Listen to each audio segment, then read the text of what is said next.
Anne Lauvergeon, on l'a vu, les déchets, principale source d'inquiétude pour le grand public. Est-ce que c'est un frein au développement du nucléaire aujourd'hui? Quand on parle déchets en général, qu'ils soient ménagers, industriels, c'est toujours très négatif. Quand on parle de déchets nucléaires, effectivement, on déclenche la peur. Est-ce que vous pouvez comprendre que pour le grand public, il y a encore des craintes, peut-être irraisonnées, mais des craintes? Ah, mais je crois que les peurs, les émotions font partie des choses que le monde du nucléaire n'a pas assez entendues. Manque de transparence de votre part? Manque de transparence historique, mais surtout manque de compréhension. Il y avait toujours un discours très rationnel, ne vous en faites pas, on s'en occupe, et vous n'avez pas à regarder. Nous, on pense exactement le contraire. C'est-à-dire que les gens ont le droit de savoir, ont le droit d'en savoir plus, ont le droit d'avoir des peurs, ont le droit de pouvoir les exprimer, et on doit pouvoir en débattre. Donc ça, voilà, il n'y a pas de tabou, il n'y a pas de sujet caché, parlons-en.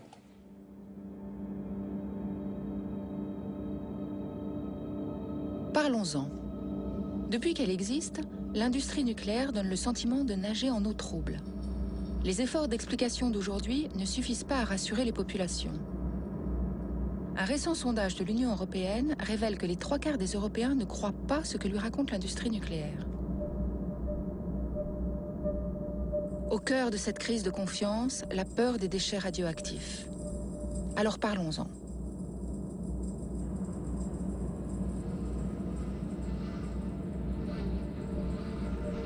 Ces images, tournées en juin 2000, ont choqué l'opinion publique.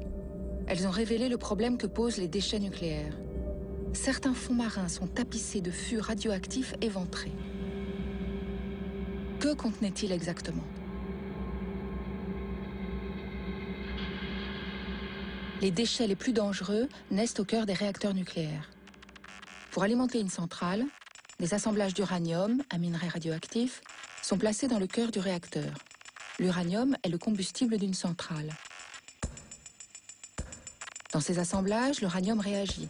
C'est la fission nucléaire. Les atomes d'uranium projettent des particules, les neutrons, qui percutent les autres atomes et les cassent. Ils libèrent alors une très forte énergie. Les assemblages d'uranium chauffent et le réacteur fait bouillir de l'eau. Les turbines produisent alors de l'électricité. Au bout de quelques années, les assemblages sont épuisés et doivent être changés.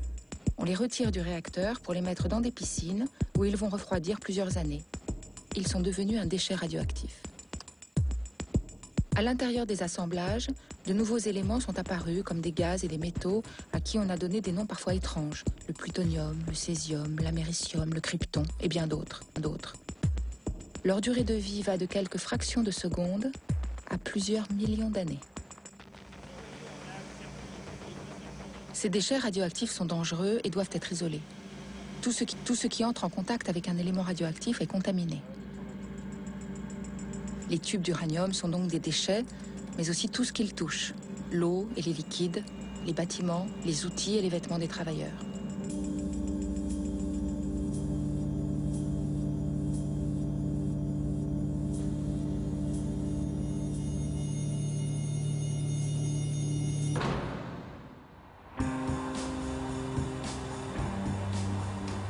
Nous partons enquêter à travers le monde pour comprendre comment les militaires et les industriels gèrent les déchets nucléaires.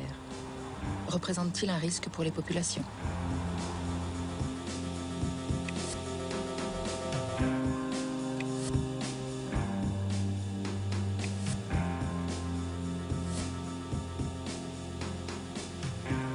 C'est au siège international de Greenpeace, la plus grande association antinucléaire, que nous débutons cette enquête.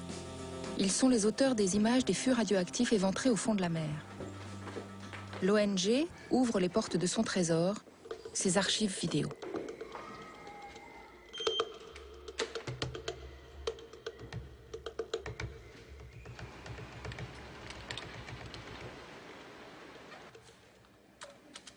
Mike Townsley a participé à toutes les campagnes contre les rejets de déchets radioactifs en mer. On est allé dans une zone très profonde de la Manche, un endroit qui s'appelle la fosse des Casquets, juste devant La Hague, entre La Hague et l'Angleterre, dans une zone de pêche, tout près des plages. Qu'avez-vous trouvé là-bas? Des fûts de déchets radioactifs rouillés, des fûts éventrés, des fûts vides. On peut voir la vie sous-marine, des poissons vifs dans les barils radioactifs. Alors la question qu'on se pose, c'est Où sont passés les déchets radioactifs? Les déchets sont dans la nature.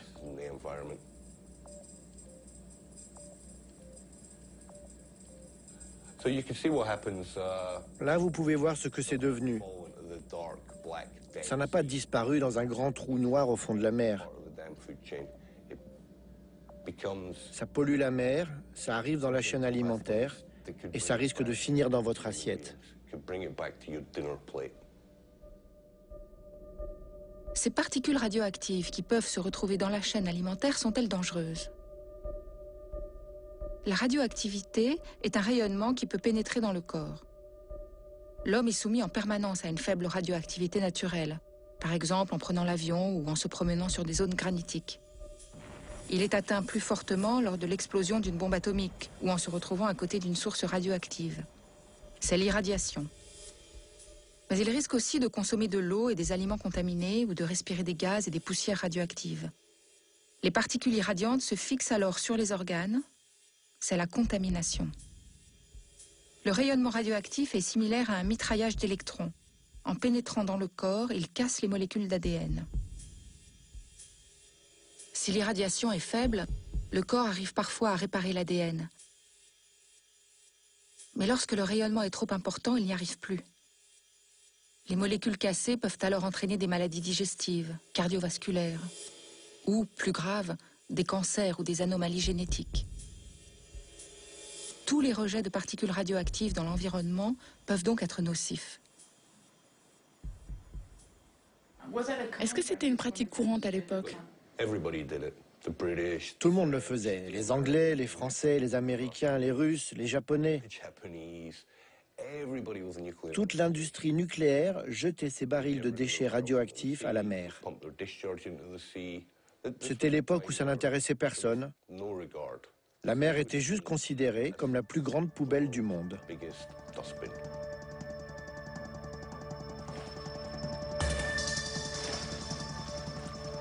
Les chiffres de l'Agence internationale de l'énergie atomique sont éloquents.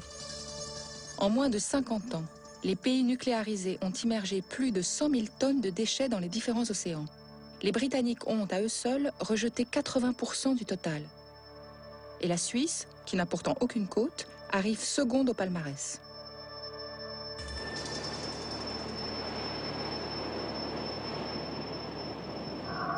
Devant le risque de pollution radioactive, de nombreux pays se sont opposés au rejet en mer, soutenant les associations environnementales.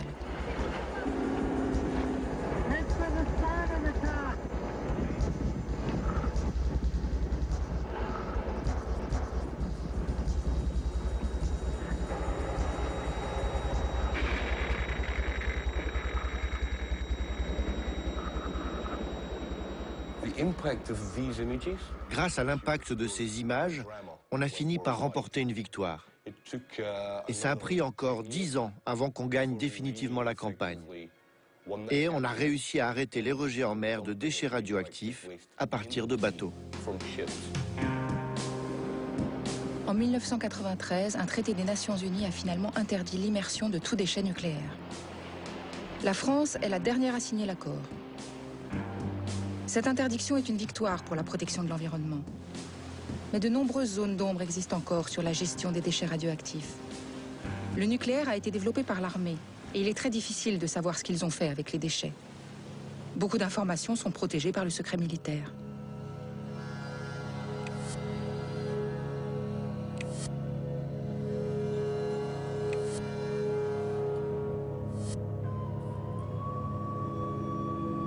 Nous partons pour le premier site nucléaire du monde, à la recherche des premiers déchets radioactifs de l'histoire.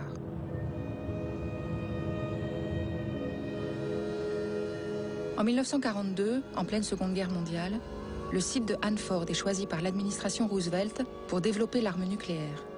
C'est le projet Manhattan. Construit en plein désert, le camp de Hanford devient une métropole de baraques et de caravanes abritant 51 000 personnes. 9 réacteurs nucléaires et 5 usines de plutonium sont fabriquées à la hâte.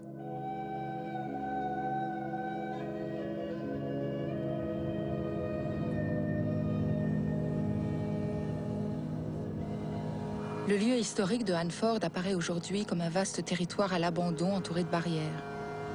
La plupart des installations militaires semblent fermées. Le département de l'énergie américain, propriétaire du site de Hanford, refuse de nous laisser entrer.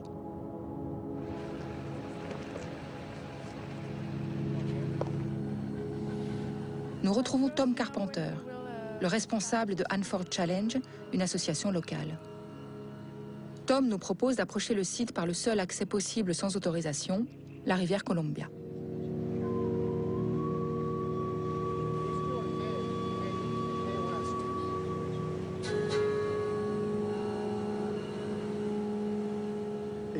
Ils ont choisi un endroit isolé. Comme ça, si jamais il y avait un problème, une explosion par exemple, elle ne tuerait pas beaucoup de personnes et la contamination ne toucherait qu'une région dont personne ne se soucie trop.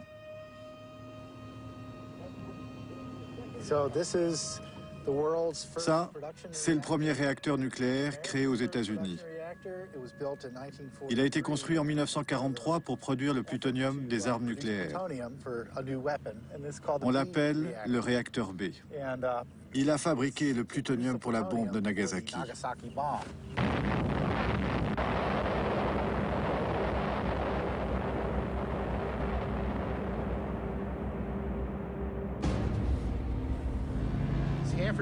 Hanford a été un lieu secret pendant de très nombreuses années. Personne n'avait la possibilité de connaître tous les accidents et tous les problèmes qui se sont produits dans le passé. Par exemple, comment ils ont irradié les habitants. C'était un site d'expérience pour fabriquer la bombe et les déchets nucléaires n'étaient pas leur problème. Ils avaient entre autres besoin de l'eau du fleuve pour refroidir les réacteurs. L'eau utilisée passait par le cœur du réacteur et était rejetée, chargée de particules radioactives directement dans la rivière. Ça a considérablement contaminé la rivière. Est-ce que les habitants étaient au courant de ces rejets?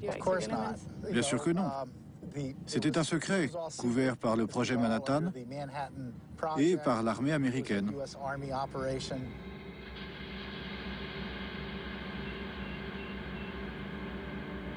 Le fond de la rivière Columbia contient encore une pellicule de sédiments radioactifs que personne ne sait enlever et qui continue à contaminer l'eau. Mais le plus choquant, c'est ce que montre cet extrait de film. À l'époque, les responsables du site laissaient les familles de Hanford profiter de la rivière sans les informer du danger qu'ils couraient.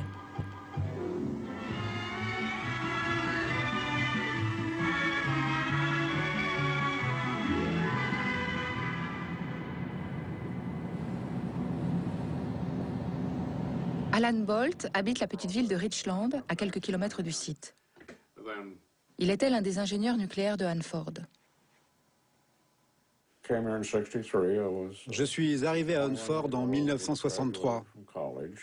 J'avais juste 21 ans et je venais de finir mes études. J'étais jeune, je croyais mes chefs. Je suivais leurs ordres. En fin de compte, j'ai réalisé que pendant 20 ans, ce qu'ils me disaient n'était pas tout à fait vrai. Hanford n'était pas vraiment un bon site parce que les déchets de l'usine étaient rejetés dans l'environnement.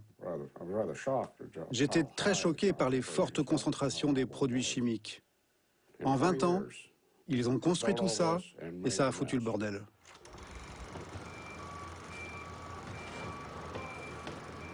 Dès 1943, pour stocker les déchets radioactifs les plus dangereux, les ingénieurs de Hanford ont fait fabriquer 170 énormes cuves de béton. Elles peuvent chacune contenir un immeuble.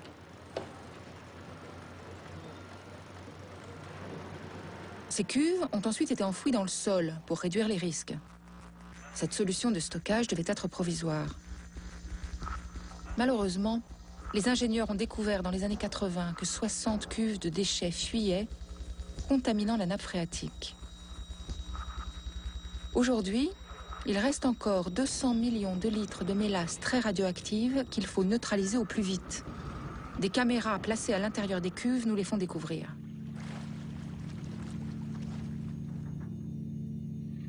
Vider les cuves est un énorme défi technologique.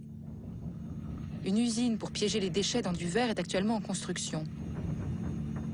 En attendant, sous les cuves, la contamination radioactive progresse toujours.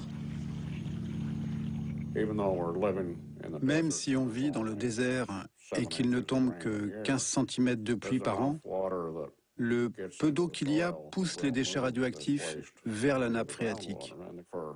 Donc, pour des centaines de milliers d'années à venir, les nappes phréatiques autour du site resteront toxiques. Il y a des produits chimiques qui viennent des réacteurs et qui coulent jusqu'au fleuve. Le chrome, par exemple, va affecter les bancs de saumon. Ils pondent sur le sol, le chrome remonte et contamine les œufs. C'est toxique pour les alevins.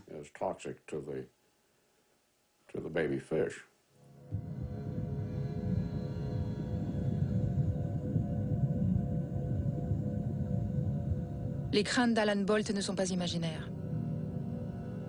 En 2002, un rapport officiel fait pour le département de l'énergie américain annonce qu'il y a du strontium 90, un élément radioactif, dans les poissons de la rivière Columbia. 13 poissons sur 15 pêchés autour du site sont contaminés. Leur consommation régulière multiplie la probabilité d'avoir un cancer. Nous voulons établir un bilan scientifique des pollutions de la rivière. Nous y allons avec Bruno Charéron, un ingénieur en physique nucléaire. Il travaille à la CRIRAD, un laboratoire indépendant d'information et de recherche sur la radioactivité. Nous sommes accompagnés d'un scientifique américain, Norm Bursky. Il a déjà fait des études sur les végétaux contaminés de Hanford.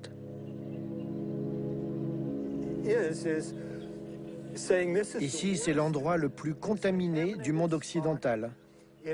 Et comme vous pouvez le voir, il n'y a aucun problème. Comme tu disais, Tom, ils ont modifié le rivage ici. Ils ont fait du remplissage. Il y avait de gros rochers là. Ils ont tout modifié depuis ma dernière visite.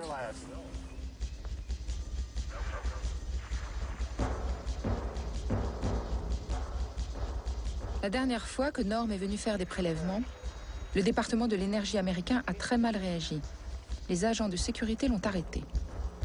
Aujourd'hui, les autorités semblent avoir changé de méthode.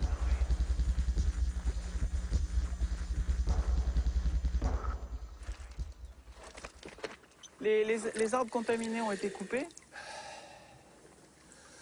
et le site a été recouvert avec des galets. Donc en fait, c'est caché dessous. Parce que là, on mesure rien d'anormal. Ce qu'on mesure, c'est les galets, c'est pas le... Bruno finit par trouver un endroit où il est encore possible de prélever de la terre.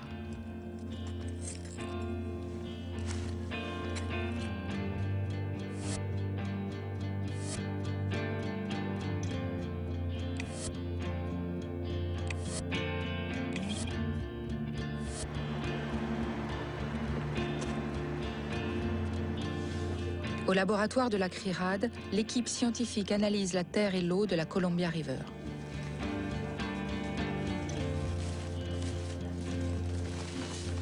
Qu'est-ce que vous avez trouvé à Hanford, sur le site d'Hanford aux États-Unis? Les deux prélèvements qui ont été faits dans le secteur 300 montrent deux choses. D'abord, une contamination en tritium de l'eau de la Columbia, 13 becquerels par litre à cet endroit, alors qu'en amont, il n'y a pas de tritium, moins de 2,5 becquerels par litre. Et deuxièmement, une contamination à la fois par de l'uranium, déséquilibré avec son radium. Il y a 4 fois plus d'uranium que de radium, et ça, c'est pas naturel. C'est donc bien de l'uranium lié au fonctionnement du site.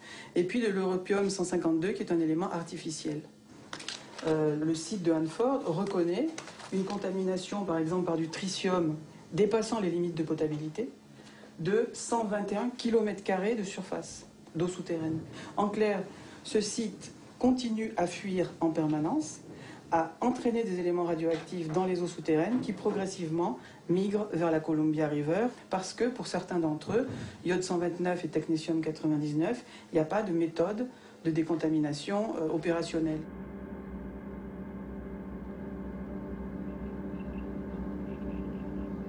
Pour rattraper les Américains dans la course aux armements, dès 1945, l'Union soviétique va fabriquer une dizaine de sites atomiques. Pendant plus de 30 ans, aucune information ne passe le rideau de fer.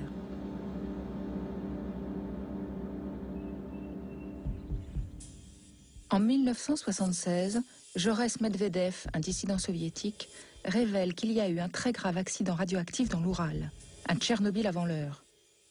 En 1957, une cuve de déchets nucléaires mal entretenue a explosé, les mêmes qu'à Hanford. Et pendant 20 ans, personne n'a jamais rien dit. Quand Medvedev fait ces révélations, les scientifiques occidentaux refusent de le croire. Pourquoi, d'après vous, est-ce que les gens ne voulaient pas vous croire?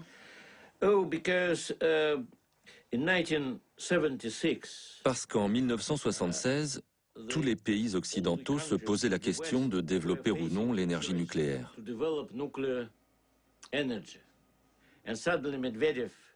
Et c'était un problème que je me mette à parler de déchets nucléaires, d'explosions, de contamination.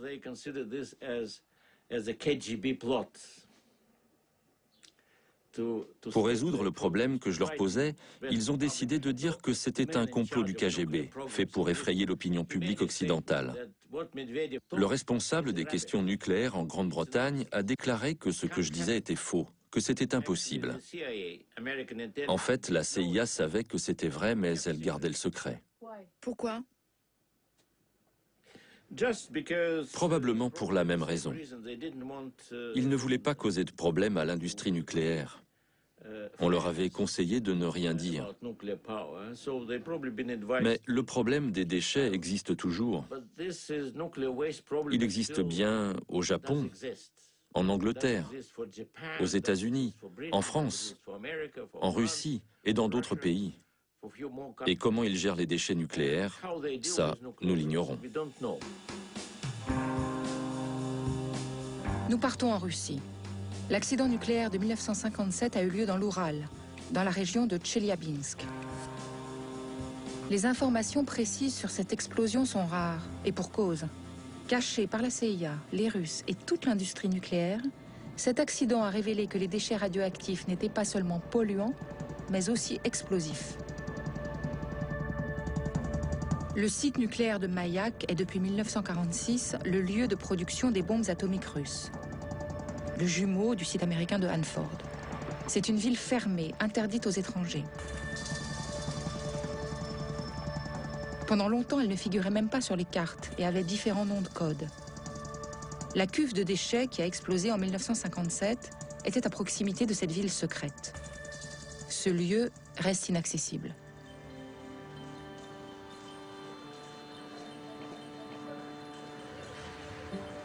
Pour comprendre les conséquences de cette catastrophe, nous allons à Tatarskaya Karabolka, un des villages les plus contaminés par les retombées radioactives.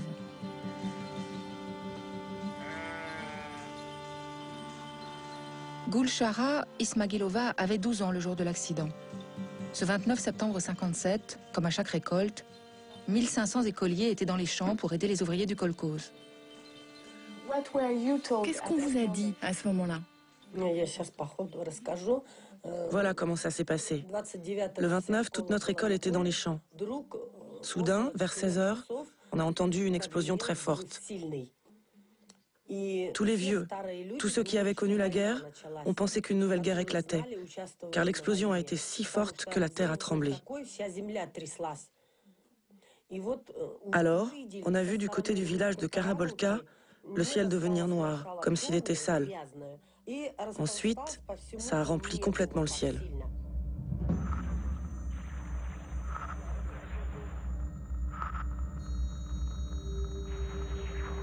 Ce que les habitants ignoraient, c'est qu'une cuve de déchets radioactifs de très haute activité venait d'exploser à cause d'une panne de système de refroidissement. L'explosion eut une puissance équivalente à 75 tonnes de TNT. Des radioéléments ont été projetés à plus d'1 kilomètre d'altitude, contaminant près de 15 000 km². Plus de 200 personnes moururent sur le coup et 270 000 furent exposées aux radiations. Cet accident nucléaire est le plus grave que le monde ait connu avant Tchernobyl. Mais tout fut gardé secret. 2 jours après la catastrophe, les ouvriers du kolkhoz retournèrent à l'école chercher les enfants pour travailler dans les champs.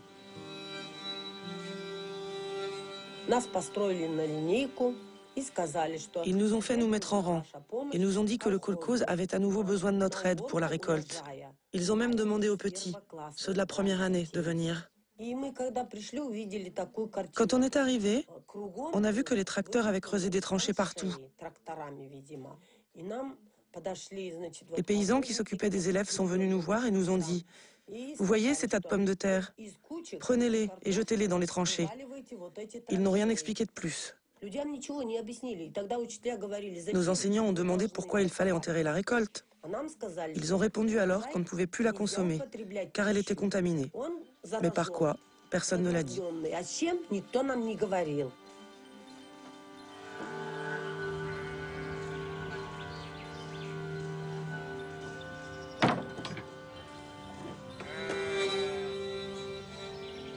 Nous n'arrivons pas à obtenir un bilan précis de la catastrophe. Des études existent, mais rien ne prouve leur fiabilité. Et aucun registre de cancer public ne nous permet de connaître l'impact sanitaire sur les habitants des villages. La région reste très marquée par l'accident et 800 km² de territoire contaminé sont fermés. Le site de Mayak et ses activités restent secrets.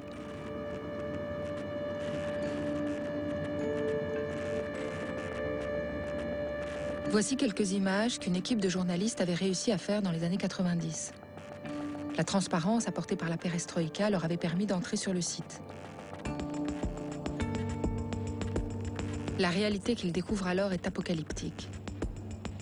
Depuis le début, les usines de plutonium de cet énorme complexe militaire rejettent leurs déchets liquides dans des lacs transformés en immenses réservoirs à ciel ouvert. Le lac Karachai est devenu tellement dangereux que les autorités ont décidé de le reboucher. Opération délicate commentée par le journaliste d'ITN.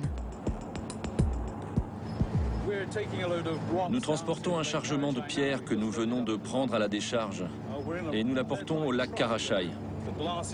Nous sommes dans un camion blindé, les vitres sont blindées, le toit et les côtés sont blindés avec 5 tonnes de plomb. Malgré toute cette protection, on nous dit que pour arriver jusqu'au lac, décharger les pierres et revenir, nous n'avons que 12 minutes. Tout ça à cause de la puissance de la radiation près du lac. Le lac Karachai est l'un des lieux les plus radioactifs de la planète. Quand les chauffeurs s'approchent du liquide, la radiation est tellement forte qu'ils ne doivent pas mettre plus de 3 minutes pour déverser leur chargement de cailloux. J'espère qu'on ne va pas tomber en panne. Aujourd'hui, le lac Karachai est rebouché. Pour stocker les déchets nucléaires que le complexe continue de produire, les ingénieurs ont creusé d'autres lacs plus grands. Il s'agit toujours de réservoirs radioactifs à ciel ouvert, mais plus dilués.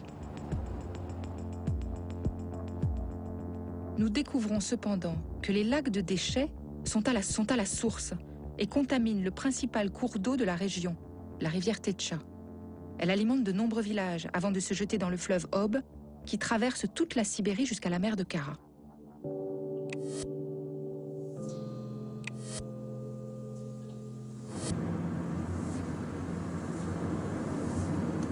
Muslimovo est le premier village situé le long de la rivière.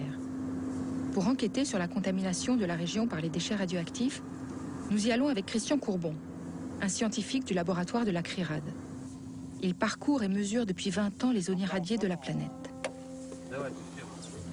Sur la route, nous croisons la rivière Tetcha. Christian veut faire une première mesure.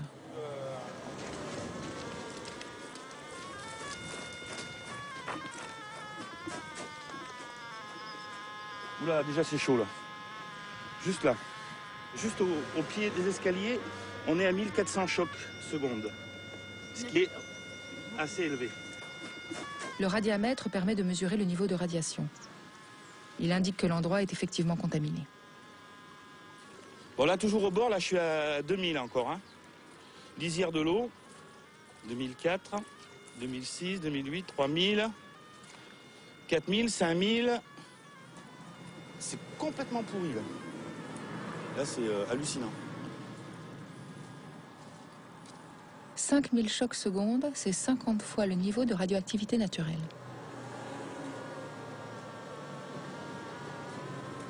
Vu le niveau radiamétrique là, c'est très contaminé, donc on ne sait pas ce qu'il y a comme radio-éléments dedans, et leur radiotoxicité non plus.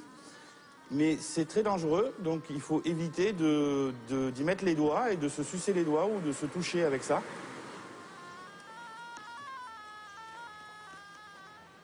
Là je suis monté à 16 000. 16 000 chocs. C'est énorme. En termes de lieu, c'est équivalent à quoi comme zone? Là, on peut trouver ça dans l'environnement. Tchernobyl. Mais bon, comme ça, au bord d'une route, sous un pont, trouver des niveaux pareils, non. Sous un pont où tout le monde a accès en plus. Ben oui, parce qu'il y a plein de traces de pas. Il y a des gens qui doivent venir chercher des roseaux ou pêcher, je sais pas. Sans doute, il y en a qui pêchent. Hein. Là, dans le courant.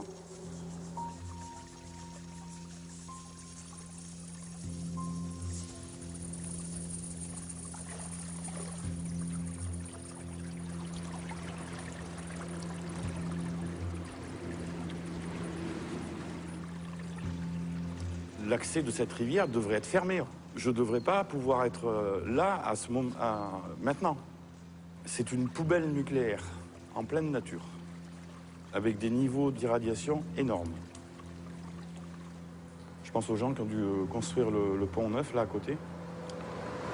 Ils ont dû prendre des bonnes doses et bien se contaminer.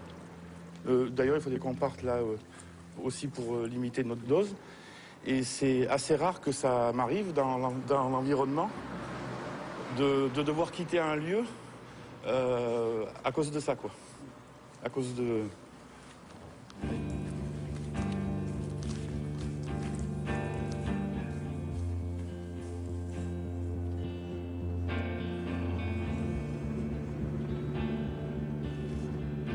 La rivière est contaminée depuis 50 ans. Le gouvernement a déjà fait évacuer de nombreux villages.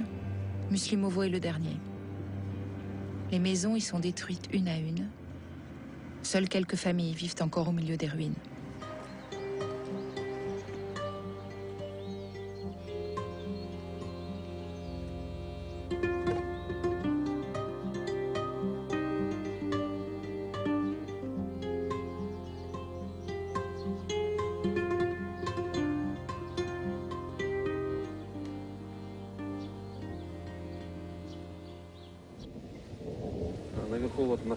Là-haut, il y avait un internat. Jusqu'en 1991, les enfants des villages voisins y habitaient. C'était la seule école secondaire du district. Là, c'était leur endroit préféré. Ils s'y reposaient, pêchaient des poissons, jouaient, bronzaient. Et ici, c'est l'endroit le plus contaminé de Muslimovo. Les grand-mères venaient ici avec leurs oies. Elles restaient assises par terre toute la journée et elles étaient irradiées par le sol. Aujourd'hui, tous ces gens sont morts.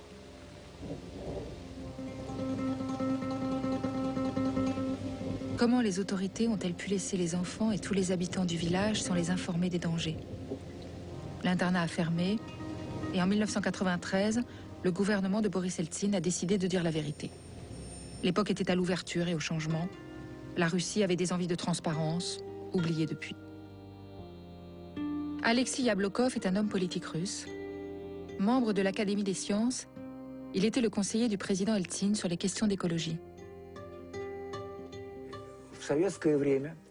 À l'époque soviétique, tout ce qui était lié au nucléaire était secret. La catastrophe de Tchernobyl en 1986 a été l'une des causes de la politique de transparence de Gorbatchev. Le Parti communiste a reconnu qu'on ne pouvait plus vivre dans une société où tout était caché.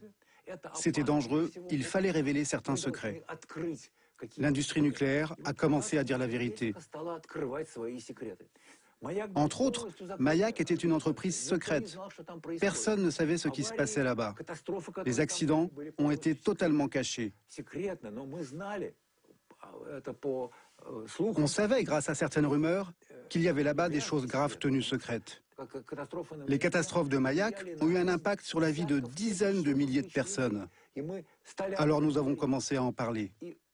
Eltsine est arrivé au pouvoir sur cette vague de démocratisation. Il a vraiment été obligé de révéler les problèmes.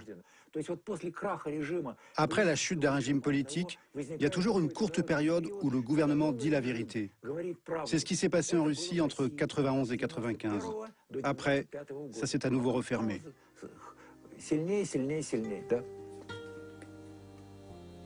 Depuis 1995, il est de nouveau très difficile d'obtenir des informations en Russie.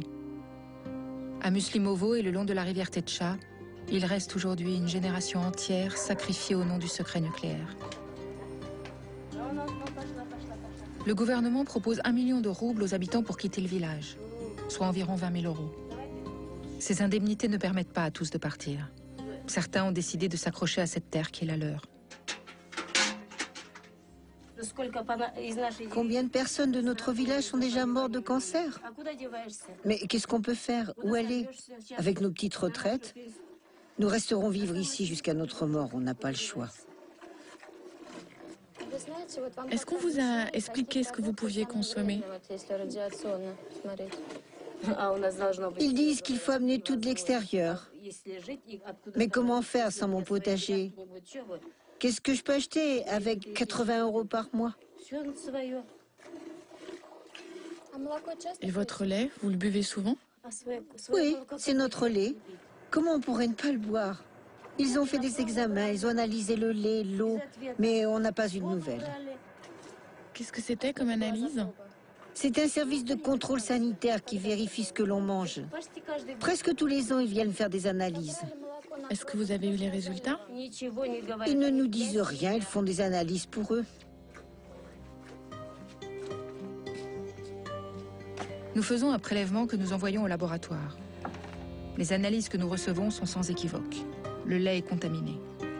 Il contient une quantité significative de césium-137, de tritium et de strontium-90, un élément radioactif qui se fixe sur les os. La consommation régulière de ce lait augmente les risques de cancer.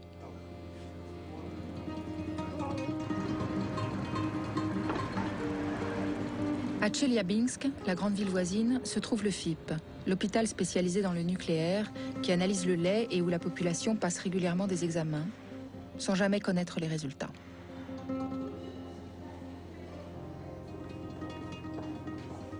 À notre grande surprise, le FIP accepte de nous recevoir. Nous sommes accueillis par Mira Kosenko. Elle est responsable du service d'épidémiologie et s'occupe donc de suivre l'état de santé des populations. Je voudrais que vous me racontiez en quoi consiste votre étude.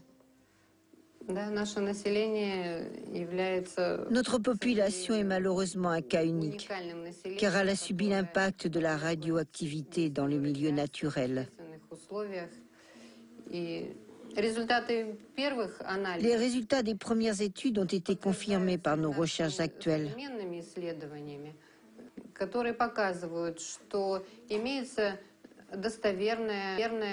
Elle montre qu'il y a une relation évidente entre la dose d'irradiation reçue et le taux de cancer, ainsi que la mortalité due à ces cancers.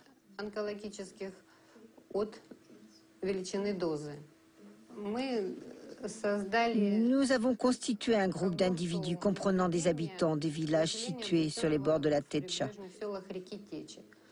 Ce groupe est constitué d'environ 30 000 personnes. Aujourd'hui, nous les observons depuis 50 ans. Ce médecin avoue donc que la population de Muslimovo est étudiée depuis les années 50. Ils ont laissé volontairement plusieurs générations vivre en territoire contaminé.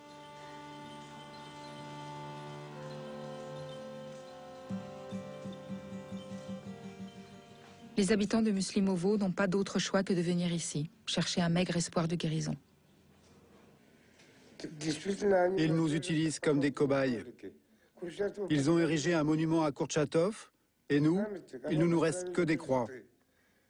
Tous les jours, il y a des funérailles chez nous à Muslimovo. Nous avons 5 ou 6 cimetières qui sont déjà pleins. Venez voir les cimetières, ils sont déjà pleins. L'année dernière, j'ai perdu mon fils. Il aurait eu 48 ans le 21 juin. Il est mort d'un cancer.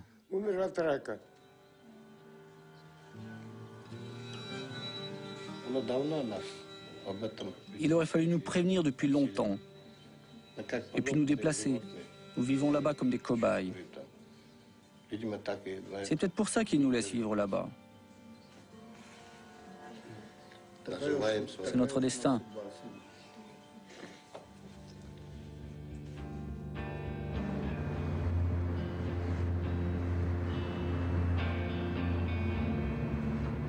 Après de nombreuses demandes, nous obtenons enfin un rendez-vous avec un responsable politique de la région. Svetlana Kostina est adjointe du ministre de la Sécurité nucléaire de la province de Tcheliabinsk. Est-ce que c'est sans danger de vivre près de la rivière Techa?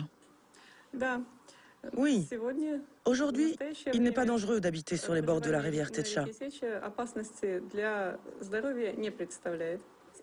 Précisons que sur toute sa longueur, il est interdit d'utiliser la rivière pour l'agriculture. On ne doit pas y aller. Les habitants qui vivent sur les bords de la Techa en sont informés, ils le savent et ils respectent les interdictions.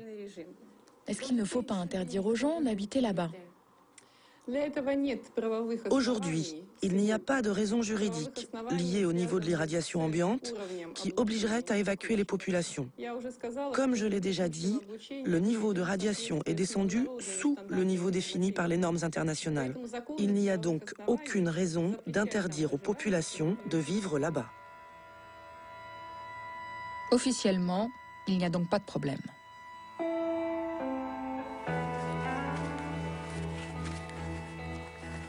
Dans Muslimovo, les bords de la rivière Techa sont interdits d'accès. Mais les mesures de protection sont faibles. Les animaux et les habitants l'utilisent toujours. 75 fois plus que le rayonnement naturel. Avant de quitter la Russie, nous profitons de la nuit pour faire une expédition un peu spéciale.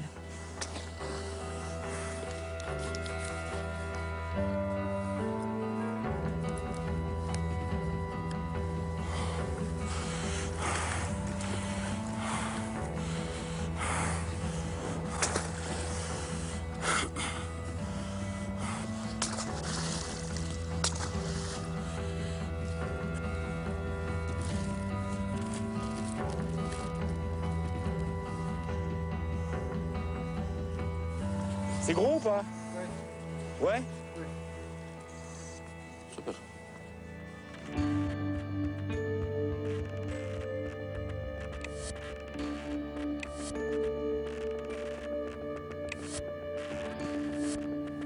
De retour au laboratoire de la CRIRAD, Christian prépare les analyses.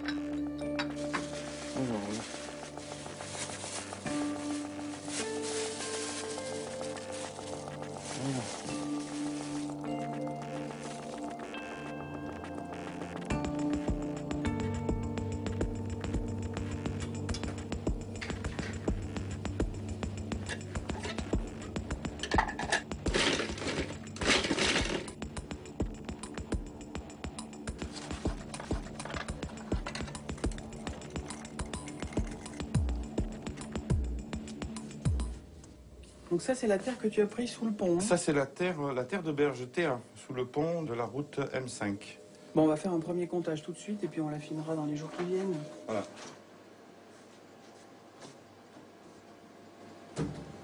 Donc c'est T1 T1.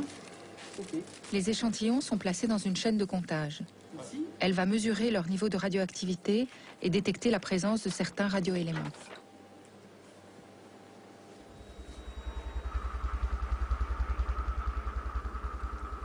Donc là, je l'ai centré sur le césium 137. Oui, mais c'est... Il n'y a pas photo. Il y a une bonne contamination au césium 137. Hein. Ah oui, ça c'est plus que net. Hein. C'est même énorme. Hein. Après plusieurs jours, les résultats définitifs sont prêts. Alors, les analyses en laboratoire montrent d'abord qu'il y a toujours aujourd'hui une contamination importante de l'eau de la rivière Techa par du tritium, ce qui n'apparaît pas dans les publications officielles. Deuxièmement, cette contamination de l'eau a induit et continue à induire une forte accumulation, en particulier de césium 137 dans les terres des berges, avec des concentrations en césium qui transforment vraiment ces terres en déchets radioactifs. On a mesuré jusqu'à 180 000 becquerels par kilo dans la terre prélevée au niveau du pont. Et donc, évidemment, des doses de radiation pour les populations qui marchent sur ces sols qui sont importantes. Ensuite, puisqu'il y a une contamination de l'eau, des sols, il y a ensuite transfert vers la chaîne alimentaire, contamination des poissons. On a mesuré plus de 600 becquerels par kilo sec dans les poissons prélevés à Muslimovo. Contamination du lait, 24 becquerels par kilo en césium 137, ce qui fait que la population qui vit à Muslimovo, à la fois par la radiation qui émane des terres au bord de la Techa, par la contamination de la chaîne alimentaire, eh bien, elle est exposée à des doses qui sont tout à fait importantes. Vous allez dire que Muslimovo est un village contaminé? On peut vraiment se poser la question de savoir comment se fait-il que Muslimovo, aujourd'hui, ne soit pas évacué. Quelques jours plus tard, des analyses complémentaires montrent que les sédiments de la rivière Techa sont contaminés de manière importante par les radioéléments les plus toxiques, le plutonium 239 et 240. Le niveau atteint plus de 2200 becquerels par kilo, alors qu'il devrait être de 0.